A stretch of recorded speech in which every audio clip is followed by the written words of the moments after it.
আসসালামু আলাইকুম। বাংলা নিউজে আপনাকে স্বাগতম। শুরুতেই সংবাদ শিরোনাম। শোকের মাসে বেপরোয়া ছাত্রলীগ, থেমে নেই ছিনতাই চাঁদাবাজি। এরপর থাকবে doctor Momen, to be or not to be. সবশেষে দেখবেন আওয়ামী লীগের পক্ষে বিদেশে গিয়ে কিছু বলার দায়িত্ব তাকে দেয়া হয়নি, তথ্যমন্ত্রী। এবার বিস্তারিত। চলছে শোকের মাস আগস্ট। জাতির পিতাকে হারানোর বাঙালি যখন শোকাহত, তখন সেই মাসেই মারপিট ও চাঁদাবাজি সহ নানা কর্মকাণ্ডে বেপরোয়া হয়ে উঠেছে রাজশাহী বিশ্ববিদ্যালয়ের ছাত্রলীগ। ক্যাম্পাসে এসব নানা অপকর্মের ঘটনায় আলোচনার সর্বোচ্চ অবস্থানে রয়েছেন বিশ্ববিদ্যালয় শাখা ছাত্রলীগের নেতাকর্মীরা। শাখা ছাত্রলীগের এমন চিত্র দেখা যায় গত ৬ আগস্ট বিশ্ববিদ্যালয়ের শহীদ হাবিবুর রহমান হল ছাত্রলীগের সভাপতি মমিনুল ইসলামের বিরুদ্ধে চাঁদাবাজির অভিযোগ ওঠে। বিশ্ববিদ্যালয়ে ২০ তলা নির্মাণাধীন বিজ্ঞান ভবনের ঠিকাদার প্রতিষ্ঠান থেকে ৩০,০০০ টাকা দাবি করে মাসের শুরুতেই আলোচনার তুঙ্গে উঠে আসেন এই ছাত্রলীগ নেতা। তবে চাঁদার অভিযোগ অস্বীকার করে ঈদ সালামি দাবি করার কথা জানান মমিনুল ইসলাম। এ নিয়ে নেটিজেনদের মাঝে নানা আলোচনা সমালোচনার শিকার হয়েছে রাজশাহী বিশ্ববিদ্যালয় ছাত্রলীগ।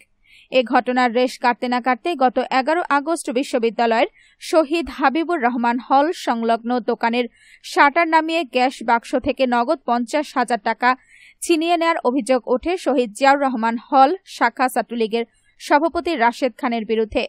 ভুক্তভোগী দোকানি সেলিমের অভিযোগ, তাকে জিম্মি করে এই টাকা ছিনিয়ে নেওয়া হয়েছে।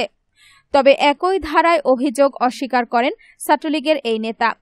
এদিকে গত ১৭ আগস্ট বিশ্ববিদ্যালয়ের শহীদ হাবিবুর রহমান হল শাখা ছাত্রলীগের সাংগঠনিক সম্পাদক রেজওয়ান গাজী মহারাজকে ডেকে নিয়ে লাঠি ও রড দিয়ে মারধরের অভিযোগ উঠে একই দলের অন্য নেতাকর্মীদের বিরুদ্ধে।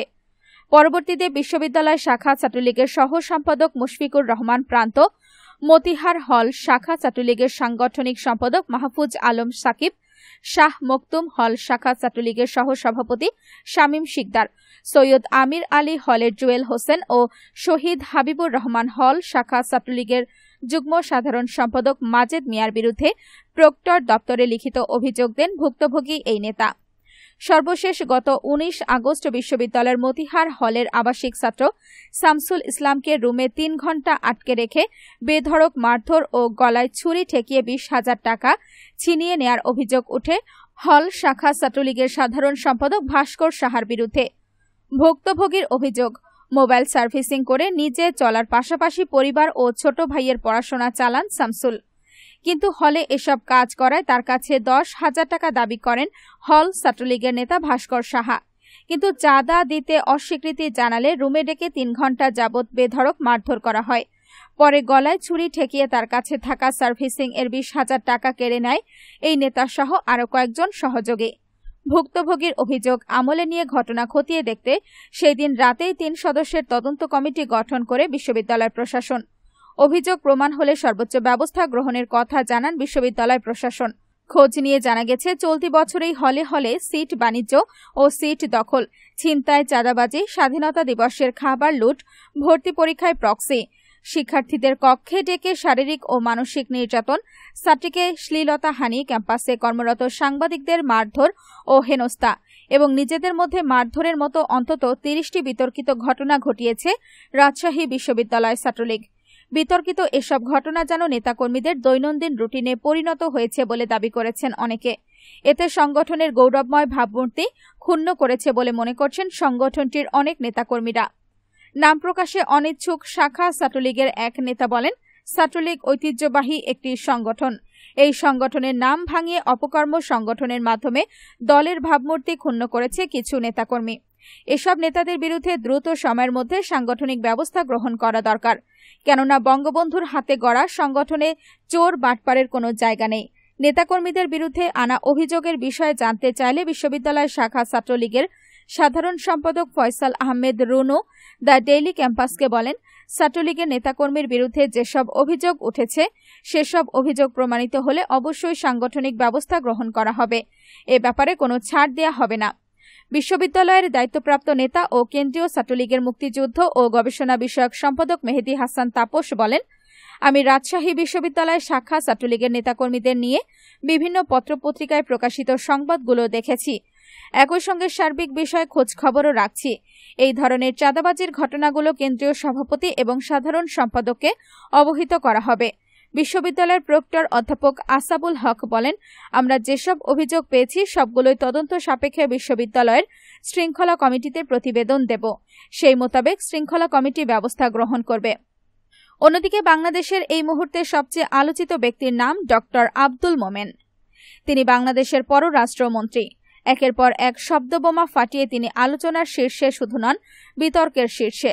তবে গত 48 ঘণ্টা মুখে কুলুপ এঁটে আছেন। সর্বশেষ যে শব্দবোমাটি রীতিমতো যুদ্ধ বাঁধিয়ে দিয়েছে তা হল ভারতের কাছে তিনি বলেছেন যে শেখ হাসিনাকে ক্ষমতায় টিকিয়ে রাখতে হবে। এই বক্তব্যের পর তিনি সমালোচনায় বিদ্ধ হচ্ছেন।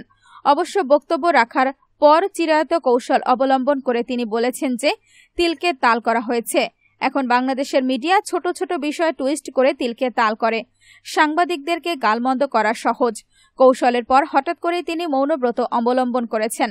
ডক্টর মোমেন মৌনব্রত করেন তখনও জাতির মধ্যে নানা প্রশ্ন ওঠে, তাহলে তার ভবিষ্যৎ কি বা তিনি এখন কি করছেন। সর্বশেষ গতকাল তাকে দেখা গিয়েছিল আওয়ামী লীগের একটি অনুষ্ঠানে, কিন্তু সেই অনুষ্ঠান থেকে বেরিয়ে গাড়িতে ওঠার সময় তিনি গণমাধ্যমের কর্মীদের সাথে কোনো রকম কথা বলেননি। শুক্রবারে টুঙ্গিপাড়ায় সাংবাদিকদের এক হাত নিয়ে নেওয়ার পর থেকেই তিনি মুখে কুলুপ এঁটেছেন। তাহলে ডক্টর মোমেনের পরিণতি কি হচ্ছে? ডক্টর মোমেন কি থাকছেন নাকি বিদায় নিচ্ছেন? আওয়ামী লীগ, দেশবাসী এবং বিভিন্ন মহল এই নিয়ে নানা প্রশ্ন করেছেন। আওয়ামী লীগের একাধিক নেতা গতকাল বলেছেন যে ডক্টর মোমেন আওয়ামী লীগের কেউ নন। মোমেনের বক্তব্য প্রত্যাখ্যান করেছেন অন্তত 2 জন মন্ত্রী। এদের একজন হলেন আওয়ামী লীগের সাধারণ সম্পাদক ওবায়দুল কাদের। তিনি বিএম এর এক অনুষ্ঠানে বলেছেন যে বিদেশে আমাদের কোনো প্রভু নেই, বন্ধু আছে। তিনি এটাও বলেছেন যে জনগণের শক্তিতে আওয়ামী লীগ ক্ষমতায় থাকে, কোনো বিদেশি শক্তিতে নয়। প্রায় একই রকম বক্তব্য ভিন্নভাবে বলেছেন কৃষিমন্ত্রী এবং আওয়ামী লীগের প্রেসিডিয়াম সদস্য ডক্টর আব্দুর রাজ্জাক। আওয়ামী লীগের মধ্যে একটা বড় ধরনের মতামত আছে যে এই মুহূর্তে ডক্টর মোমেনকে পররাষ্ট্রমন্ত্রীর দায়িত্ব থেকে সরিয়ে দেওয়া উচিত এবং এই বক্তব্যটি তারা প্রধানমন্ত্রীর কাছেও বলেছেন। তবে প্রধানমন্ত্রী বক্তব্যের জবাবে বলেছেন সে সম্পর্কে কোনো নিশ্চিত তথ্য পাওয়া যায়নি। বিভিন্ন মহল মনে করেছে যে মোমেনের ব্যাপারে সরকার সিদ্ধান্ত নিচ্ছে। আগস্ট শোকের মাস। এই মাসে প্রধানমন্ত্রী শেখ হাসিনা কোনো বড় ধরনের গ্রহণ করেন না। রুটিন কাজের মধ্যেই তিনি সীমাবদ্ধ থাকেন। তাই এই মাসে ডক্টর মোমেনকে সরিয়ে দেওয়া হবে এমন সম্ভাবনা খুবই কম। যদিও তাকে শেষ পর্যন্ত মন্ত্রিসভা থেকে বাদ দেওয়া হয় বা তাকে যদি পদত্যাগ করতে বলা হয়, সেটা হয়তো সেপ্টেম্বরের প্রথম দিকে হতে পারে বলে ধারণা করা হচ্ছে। কিন্তু প্রশ্ন হচ্ছে যে এরকম নির্দেশ কি প্রধানমন্ত্রী ডক্টর মোমেনকে দিবেন? ডক্টর মোমেনের জন্য আরেকটি পথ খোলা ছিল।